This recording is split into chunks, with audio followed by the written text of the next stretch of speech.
Λοιπόν, να πω καλημέρα. Ξέρετε, είναι μια παράξενη ημέρα.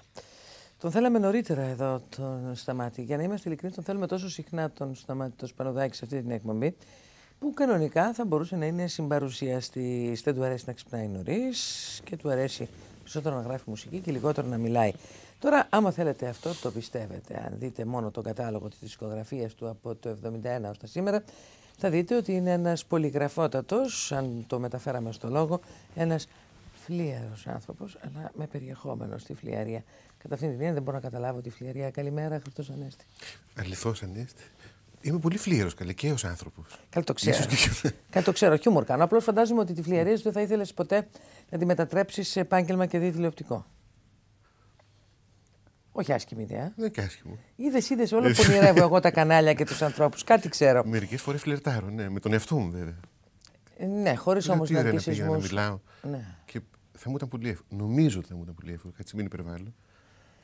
Εκείνο το οποίο όμως εντυπωσιάζει σε σένα, ναι, στα αλήθεια στο λέω, σε ξέρω χρόνια, είναι ότι καταφέρνεις να πηγαίνεις με την αναπνοή των αναγκών αυτής της κοινωνίας στην οποία ζεις και δουλεύεις. Παρότι μέρος από τις δουλειές σου έχουν εκδοθεί μόνο στο εξωτερικό στο παρελθόν.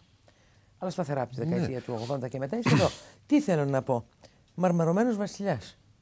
Ξέρεις, είναι μια εποχή όπου αυτό είναι κάτι σαν εσωτερική ανάγκη. Βεβαίως δεν μετατρέπεται σε πολιτική πράξη, αλλά πλησιάζει μια αντίληψη μεγαλείου και ονείρου, μύθου, κάποια διάθεση να κρατηθεί κάποιος από κάπου και έρχεσαι εσύ με τον μαρμαρωμένο βασιλιά. Οπότε θα πρέπει να καταφύγω στην κλασική δημοσιογραφική ερώτηση. Γιατί τώρα και γιατί ο μαρμαρωμένος βασιλιάς. Όσο για αυτό που τα παίρνω από πιο πριν, ότι κατά κάποιον τρόπο πιάνω το σφιγμό της χώρας μας, δεν είναι πάντα αλήθεια. Δηλαδή είναι πολλά χρόνια που ήμουν ή πίσω ή πολύ μπροστά. Δηλαδή όταν έγραφα για τον Χριστό και τα λοιπά στη δεκαετία του 70 ήμουν πολύ πίσω ή πολύ μπροστά. Δηλαδή πολύ λίγοι συμφωνούσαν μαζί μου, πολύ λίγοι ακολουθούσαν ή πολύ λίγοι αγαπούσαν αυτό που κάνω. Κάποια στιγμή συμπέσαμε, χώρα και δημιουργός. Εγώ νομίζω το κλειδί στο να είμαι εντός αγωγικών επίκαιρος είναι το να είμαι ανεπίκαιρος. Δηλαδή, το κλειδί, ας πούμε, στο να ενημερώνομαι υπογείως είναι να μην ενημερώνομαι φανερά. Δεν ξέρω, τι ακριβώς έχει συμβεί σήμερα ή χτες ή προχτές. Δηλαδή, δεν είμαι άνθρωπος ο οποίος παρακολουθεί με φανατισμό ή με ευλάβεια το τι συμβαίνει κάθε μέρα. Ο λόγος, ο συγκεκριμένος λόγος πίσω από αυτό είναι ότι πιστεύω ότι όταν ντυθείς με το μετά, μοιράζεσαι μένεις και με το σήμερα. Τώρα είπα πολλά. Όχι, δεν είπες πολλά. Ναι. Όχι, δεν είπες πολλά. Είπες απλώς δυσκολοχώνευτα ή δυσερμήνευτα. Και τι θέλω να πω με το δυσκολοχώνευτα και δυσερμήνευτα. Δεν παγιδεύτηκε στα κλισέ. Είναι πρωινή ώρα της εκπομπής, εδώ που μιλάμε. Θέλουμε να λέμε ότι είμαστε. Ναι, θέλουμε να λέμε εμείς οι δημοσιογράφοι ότι είμαστε υπηρέτες της τρέχουσας επικαιρότητας και έχεις να μας πεις κάτι πάρα πολύ ωραίο και απολύτως επικοδομητικό, ότι προτιμάς άλλου τύπου ενημέρωση και επικοινωνία με άλλα ρεύματα υπόγεια και όχι με το αν σήμερα και χθες έγινε το τάδε ή το δίνα, μικρό ή μεγάλο σελίδα. Θα έλεγα ότι δεν είναι θέμα απόψεως ή το προτιμάω ή στάση ζωής. Είναι ότι έτσι είμαι φτιαγμένος. Δηλαδή αυτά με ενδιαφέρουν. Δεν αγωνίστηκα να είμαι έτσι. Θα αγωνιζόμουν να είμαι αλλιώς. Στη φύση σου είναι. Εντελώς. Αυτό το κομμάτι. Δηλαδή το να μην με πολύ νοιάζει το σήμερα, αλλά να κοιτάει κάτι ονειρικό, κάτι τρελό, κάτι αλλιώτικο. Μάλλον με τα μάτια εντός εισαγωγικών ενός μικρού παιδιού. Φερρυπίν, για να επανέλθω στο μαρμαρωμένο βασιλιά και γιατί τώρα, δεν είναι η Κωνσταντινούπολη, δεν είναι το ελληνοτουρκικό, δεν είναι η Ελλάδα ως χώρα. Όχι, δεν φαντάζομαι ότι σε απασχόλησε η 300 και έγραψε. Όχι, είναι ο άνθρωπος. Ο Κωνσταντίνος Δραγάτης Παλαιολόγου. Δηλαδή, ό,τι ήταν και πριν ο Ιωάννης, δεν ήταν η αποκάλυψη του Ιωάννη, ήταν ο Ιωάννης. Ο αγαπημένος μαθητής του Χριστού, ο άνθρωπος που στο Σταυρό αγκάλιασε τη μητέρα του Χριστού, ο άνθρωπος που αξιώθηκε να δει τι θα συμβεί ίσως σήμερα κατά πολλούς από εμάς. Και στον Αλέξανδρο πάλι το ίδιο. Δεν ήταν ο κατακτητής, δεν ήταν ο μεγάλος Έλληνας, ήταν ο άνθρωπος, ο τρυφερός, ο μοναχικός. Ας πούμε, το αγαπημένο μου τραγούδι από εκεί κομμάτι λέγεται «Η μοναξιά του βασιλιά». Γιατί αυτό εγώ αισθανόμουν για τον Αλέξανδρο. Δηλαδή, μία αφόρητη μοναξιά ότι είχε και μία αφόρητη τρέλα. Γιατί ό,τι σκεφτόταν, κανένα άλλο δεν συμφωνούσε και έπρεπε να τα αποδείξει. Άρα σου αγαπάς τους μανικούς ανθρώπους. Ναι, και τους ανθρώπους. Όχι τα αφηρημένα σχήματα. Ας πούμε. Όχι τα αφηρημένα. Γι' αυτό και δεν μου αρέσει να μιλάω για την Ορθοδοξία, αλλά για τον Χριστό. Δηλαδή η Ορθοδοξία είναι κάτι αφηρημένο και όλοι συμφωνούμε σε αυτό. Ναι, είμαστε όλοι Ορθόδοξοι. Και Ορθοδοξία, αν τη αφαιρέσει στον Χριστό, είναι τίποτα. Ο Χριστός πάλι να το αφαιρέσει στην Ορθοδοξία δεν είναι τίποτα, είναι τα πάντα πάλι. Και ξανά θα γίνει Ορθοδοξία. Δηλαδή ο άνθρωπος είναι το μυστικό για μένα και ο άνθρωπος είναι το μυστικό στη μουσική μου. Τώρα κοίταξε να δεις, αυτό που λες και το κουβεντιάζουμε τώρα εδώ, ενέχει σπέρματα πολύ μεγάλης αντιδραστικότητας. Είσαι ένας βαθιά αντιδραστικός άνθρωπος. Είναι μια εποχή... δεν το κάνω επίτηδες, το αρχίζω. Είναι μια εποχή που σαρκάζω. Είναι μια εποχή όπου ο άνθρωπος είναι πρώτα απ' όλα αναλώσιμον είδος. Βέβαια. Ναι. Δεύτερον, είναι χρηματιστηριακή αξία. Επίσης. Έχεις ένα χ βάρος, έχω ένα χ βάρος και ανεξάρτητο και από το σωματικό βάρος. Εγώ χ συν. Ναι. Λοιπόν, έχει μια οικονομετρική προσέγγιση ο κόσμος για τον άνθρωπο. Φαντάζομαι ότι σας έχει εντυπωσιάσει πάρα πολύ εσένα που αγαπάς τα πρόσωπα. Μια στατιστική η οποία έχει δει τα τελευταία χρόνια τη δημοσιότητα έτσι με πολύ έντονο τρόπο, όπως κοστίζει ένα παιδί, ας πούμε. Και λέει ένα παιδί κοστίζει από την ώρα που θα γεννηθεί μέχρι την ώρα που θα τελειώσει τις σπουδές του, κάπου ξέρω εγώ 20 κάτι εκατομμύρια, τα οποία διαιρούμενα δια του έτσι, το οποίο δηλαδή έχει και κάθε γραμμάριο, κάθε αναπνοή έχει ένα κόστος. Ξέρεις, σήμερα δεν είναι τυχαίο που είσαι εδώ. Τύπης, παρότι μισούμε τις μέρες, τις παγκόσμιες και τα αφιερώματα, είναι μέρα της γης. Είναι η Παγκόσμια Μέρα της Γης. Κάποιοι αποφάσισαν και είπαν ότι αυτό είναι η Παγκόσμια Μέρα της Γης. Και άρα σήμερα θα αφουγκραζόμαστε τη Γη. Η Γη το ξέρει. Η Γη, όχι, δεν το ξέρει. Ποτέ δεν την ειδοποίησε κανείς, ούτε με το ταχυδρομείο, ούτε με το Ιντερνετ. Εορτάζουν είναι αυτός ο οποίος πρέπει να υποφελείται. Για να σπάει και τώρα. Μπορείς να μου πεις εσύ τι είναι η Γη χωρίς ανθρώπους? Έλατε. Είναι σελήνη.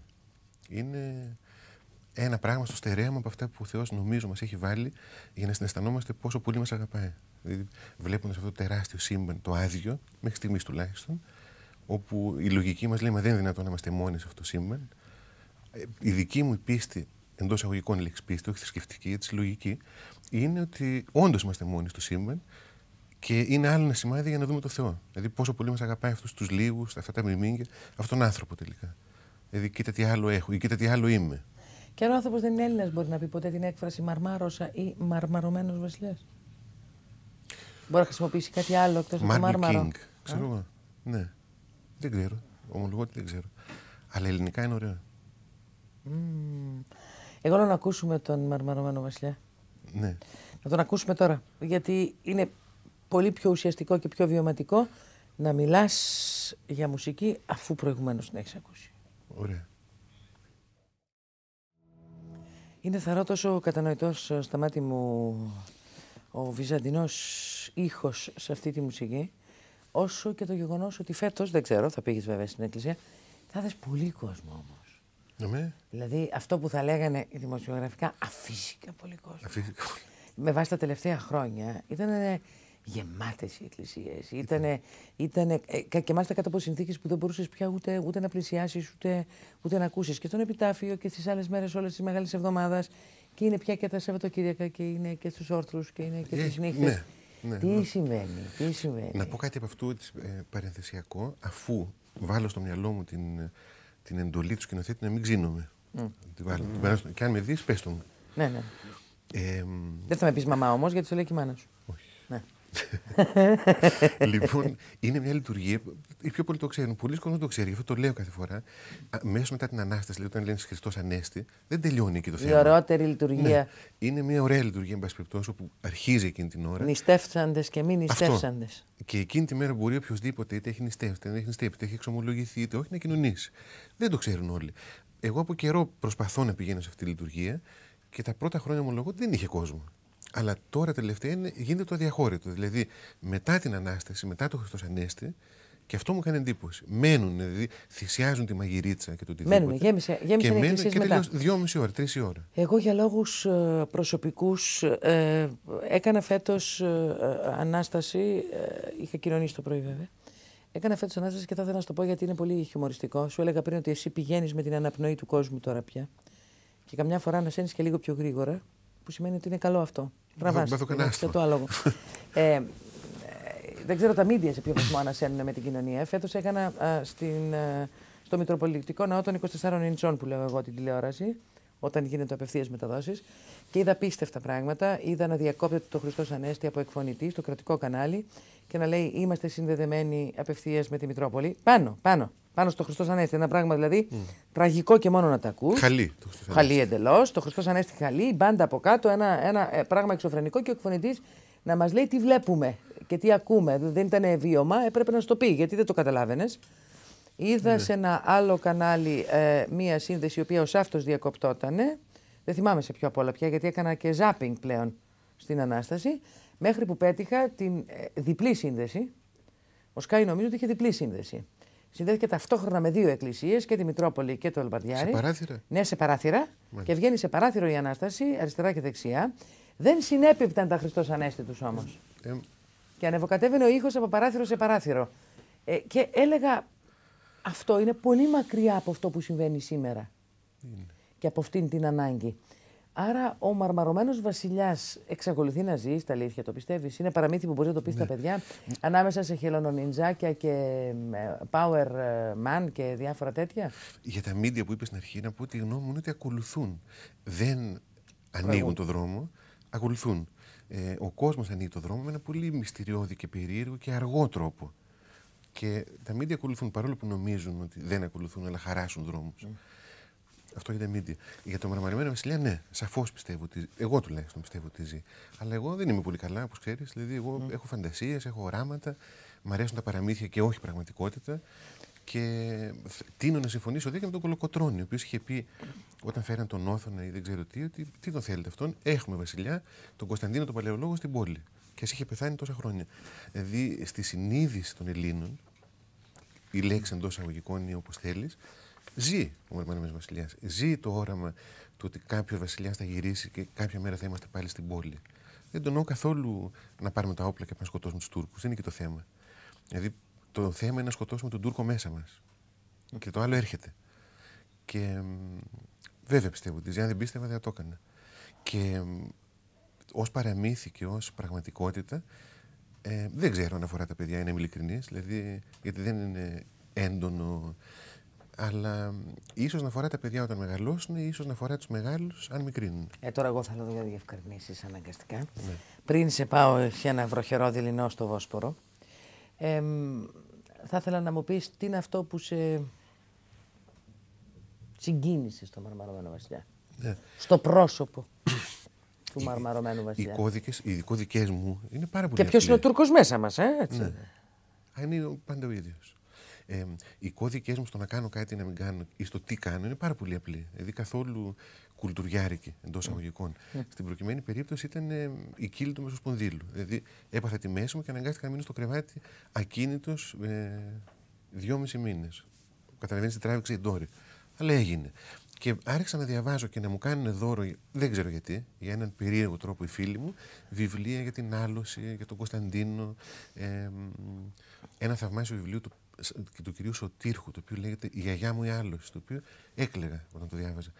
Και άρχισα να ξυπνάει μέσα μου αυτό το πράγμα. Το οποίο από καιρό ήταν βέβαια.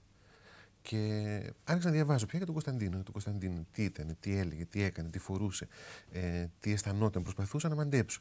Και μπήκε ο Κωνσταντίνος μέσα μου. Και εν συνεχεία, θέλοντας και μία, έγινε μουσική, γιατί μουσική ούτως ή άλλως κάνω. Απλώς είναι το τι τυχαίνει εκείνη την εποχή να είναι στην ψυχή μου, που βγαίνει ως τίτλος. Πιστεύεις το τυχαίο? Ναι, αλλά το τυχαίο δεν είναι από μόνο του. Το τυχαίο υπάρχει ένα χέρι θεϊκό που το καθορίζει.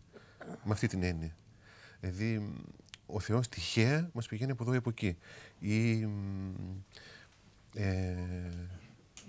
ναι. Ίσως να είπα μια μπουρδα τώρα, αλλά πάντως κάπως έτσι. Ναι. Όχι, δεν είπες. Είμαι στη λέξη ευτυχία. Ναι. Στο κάτω-κάτω της γραφής, αυτό που εύχεται κανένας από τα βάθη της καρδιάς του ή που προσδοκά, αν θες, είναι καλή τύχη. Επομένως, αυτή η καλή τύχη, αν δεν συνδεθεί και με τον ουρανό και με το Θεό, δεν έχει και νόημα. Δεν μπορείς να την ερμηνεύσεις αυτή την καλή τύχη. Πολλές φορές παρεξηγείται, ας πούμε, η πίστη. Τώρα κοίταξε να δεις, είναι ντεμοντέ να ασχολείται κανείς ή να απολογείται με πράγματα τα οποία παρεξηγούνται. Ναι.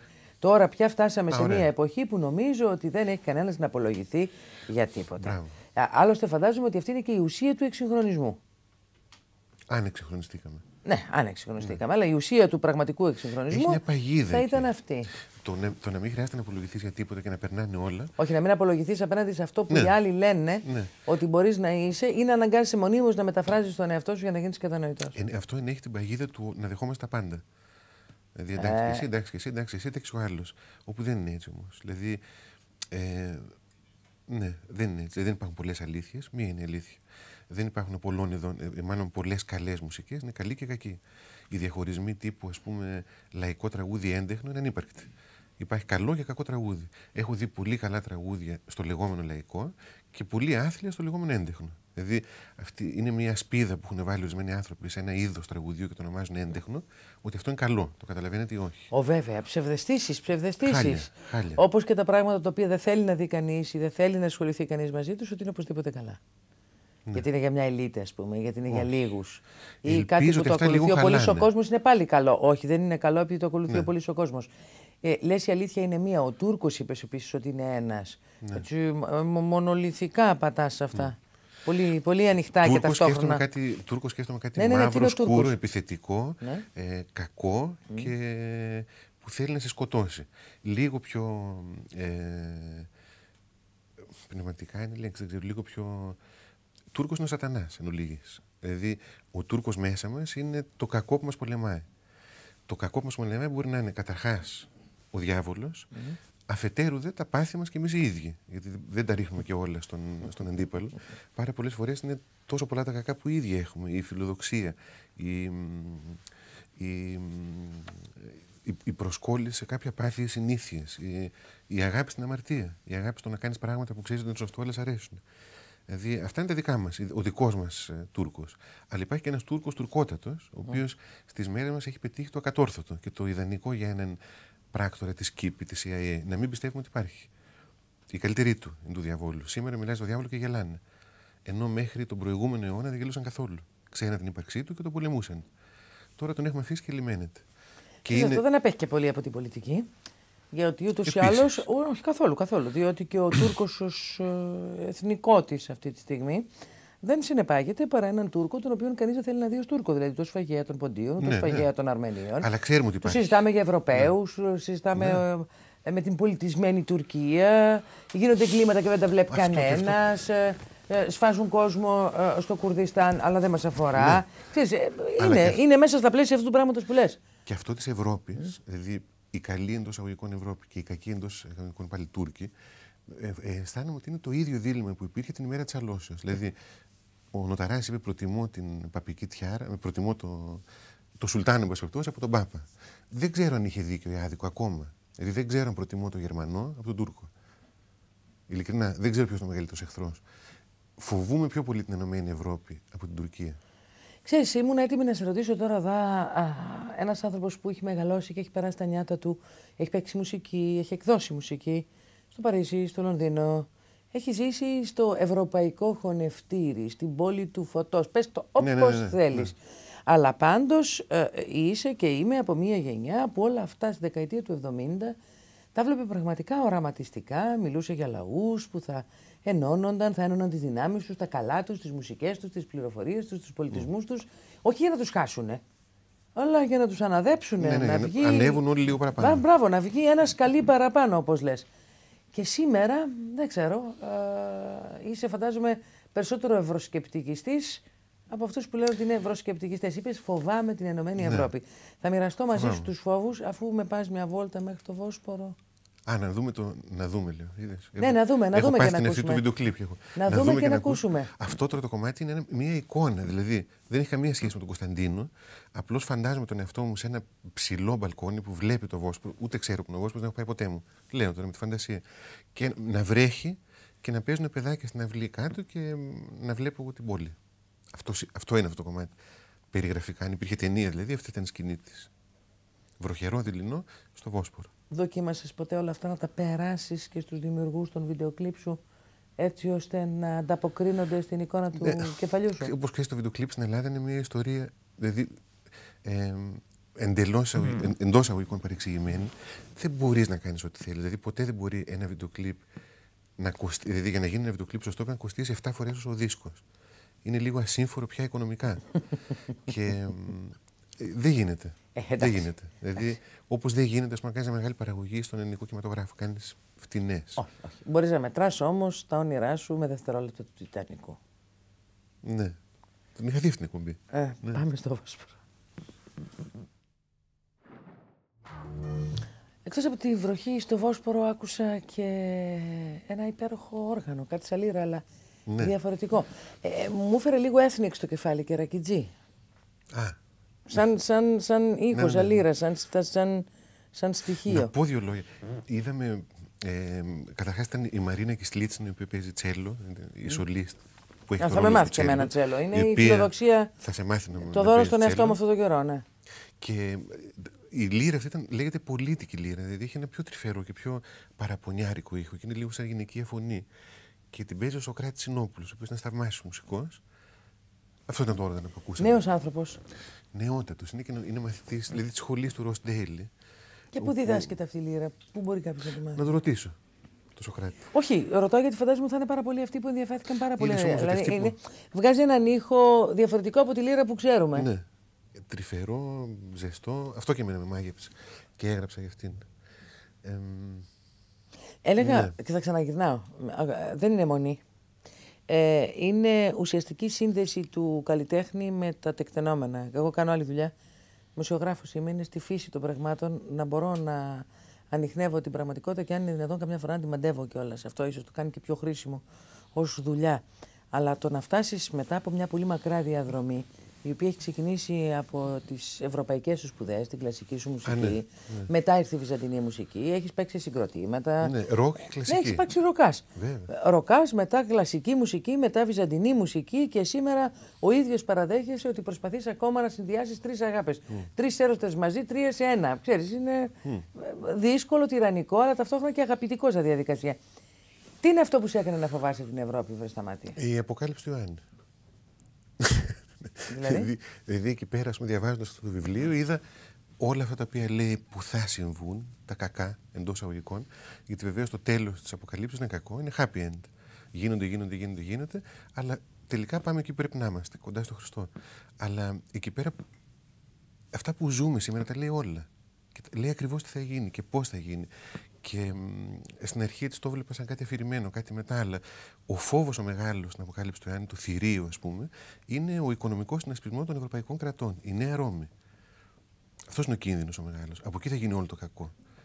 Από αυτό το ορθολογιστικό θηρίο. Καλά, δεν τρέπεσαι. Να τα λες αυτά τα πράγματα σήμερα στην Αθήνα. Το χρηματιστήριο πετάει στα ύψη, μέχρι και γελιογραφίες γίνονται. Λίγο. Δηλαδή, όλα αυτά τα σπουδαία πράγματα επανηγύρισες εσύ, τα ρεκόρ του χρηματιστηρίου δεν σε συγκινούνε? Δεν με συγκινούν. Δεν θες να ταράσουν. Δεν σου ήρθε ποτέ έτσι μια εσωτερική έμπνευση, ένα κλικ εσωτερικό, να γράψεις έναν ύμνο για το χρηματιστήριο? Να γράψεις κάτι, έτσι, ένα ζεστό πράγμα για τους Σοφοκλέους, ξέρω εγώ. Καλό θα ήταν και αυτό. Για το δίκτυ Νικαίη. Δεν σε συγκινούν αυτά τα πράγματα? Όχι. Δεν βγαίνει ως νότα αυτό το πράγμα. Δεν βγαίνει, όχι, δεν έχει. Και μην ξεχνάς ότι όσο ανηφόρα και να είναι, έχει και την κατηφόρα της. Δηλαδή, πάλι, αν κοιτάς μπροστά, και πώς να δεις μπροστά? Δηλαδή, ο άνθρωπος ο καημένος δεν μπορεί να κοιτάξει μπροστά, όσο και να αγωνίζεται. Δηλαδή, πρέπει ή να πάει από την πλευρά του Θεού και να δει τι εκείνος λέει, ή να πάει από την πλευρά του διαβόλου και να κοιτάξει μέσω medium, μέσω αστρολόγων κτλ. Να δει τον μπροστά. Ο ίδιος να δει μπροστά δεν είναι εύκολο. Αλλά υπάρχει αποκάλυψη που λέει φοβερά πράγματα. Που λέει πράγματα που δεν είχαν γίνει. Δηλαδή που, ας πούμε, να σου πω ένα παράδειγμα. Μιλάει για το ότι θα συμβούν όλα αυτά στο Ισραήλ. Δηλαδή το Ισραήλ θα είναι η μεζούρα και πάλι, όπως ήταν κάποτε. Και όλοι οι θεολόγοι πρώτου 48, ως Ισραήλ που δεν υπήρχε κράτος, εννοούσαν ότι εννοεί ο Ιωάννης τον λαό του Θεού, τους χριστιανούς. Και ξαφνικά το 48 γίνεται κράτος. Και το 48 είναι και αυτή η γενεά, στην οποία βγήκε ο όρος Generation Gap. Δηλαδή αυτή η περίεργη γενεά είναι το 48. Χοντρικά, δηλαδή του χιπισμού και τα λοιπά, του Μάη του 68 και τα λοιπά.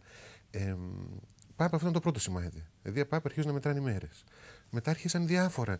Ας πούμε, το θηρίο. Δεν είναι τυχαίο ότι. Αναφέρει το θηρίο πάρα πολλές φορές ο Ιωάννης. Δεν είναι τυχαίο ότι το κομπιούτερ στις Βρυξέλλες, το οποίο ελέγχει τα πάντα, λέγεται The Beast. Αυτό. Δεν μπορεί να είναι τυχαίο. Δεν μπορεί να είναι τυχαίο και δεν μπορεί να είναι κάποια φαντασία ή κάποιο παραμύθι το 666.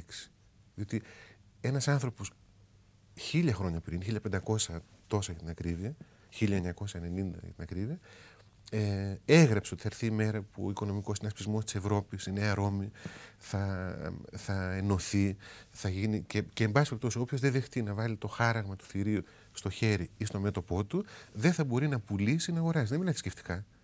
Μιλάει εντελώς ναι, και ελάχιστοι γνωρίζουμε ίσως ότι το 666 ήταν η μονάδα μετρήσεως χρυσού. Βέβαια, αλλά πάντως αυτός είναι ο αριθμός. Ναι, στην αυλή του Σολομώντα. Μονάδα μετρήσεως, σαν την ουγγιά, ας πούμε. Ένα είδος ζυγιάσματος ήταν. Πώς το λένε, ζύγι, αριθμητική αξία, οικονομική αξία ήταν το 666. Ήταν, ναι. Πάντως, αυτά όλα. Αλλά και όσον αφορά στον Ιωάννη, θέλω να πω, είναι λογικό. Αν σήμερα γεννιόταν ένας Ιωάννης και έγραφε, μπορεί να μιλούσε για το δολάριο. Αλλά όμως, ο Ιωάννης μίλησε για το 666 γιατί ήταν μια μονάδα θεμελιώδης της εποχής και του τόπου. Αλλά μίλησε για μετά από 2.000 χρόνια. Ότι πάλι αυτό θα είναι. Να σε ρωτήσω κάτι. Και πάλι αυτό είναι. Σταμάτη μου, πού βρέθηκες εσύ με την Αποκάλυψη Αναχήρας? Γιατί πρώτα τη χρειάζεσαι Αναχήρας να τη διαβάσεις.